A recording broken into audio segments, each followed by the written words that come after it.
এটা আপনাকে বুঝতে হবে। এটা যদি বোঝা সম্ভব হয় তাহলে ঠিক আছে, অসুবিধা নেই। কিন্তু যদি সম্ভব না হয় তাহলে না বুঝে আপনাকে আমল করতে হবে, যেটা আল্লাহ বলছেন।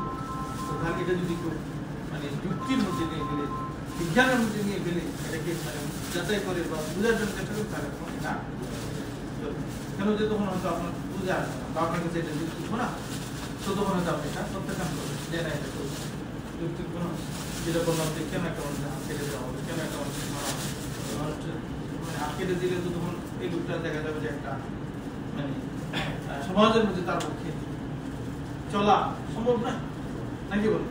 যেখানে যাবে সেখানে সে মানুষের কাছে মানে লজ্জার মধ্যে বা একটা অসম্মানজনক ব্যাপার, তার চেয়ে তাকে একটা দুর্গন্ধ দিলে তাহলে সে সংশোধন হলো, তার জীবনযাপনটা চলবে, নাকি বলুন?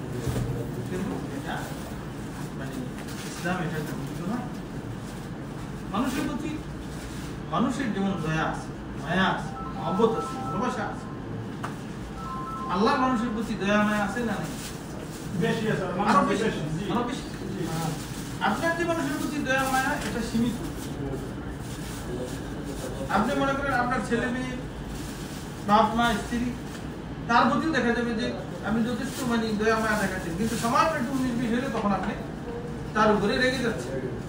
এমনকি আপনার দীর্ঘদিনের সংসার পর্যন্ত ভেঙে যাচ্ছে সামান্য কথা কাটাকাটির কারণ, সামান্য বিষয় নিয়ে। কিন্তু আল্লাহ এরকম করতেছেন কি যে আল্লাহকে অস্বীকার করতেছেন, তাকে কি আল্লাহ ছেড়ে দিচ্ছেন না?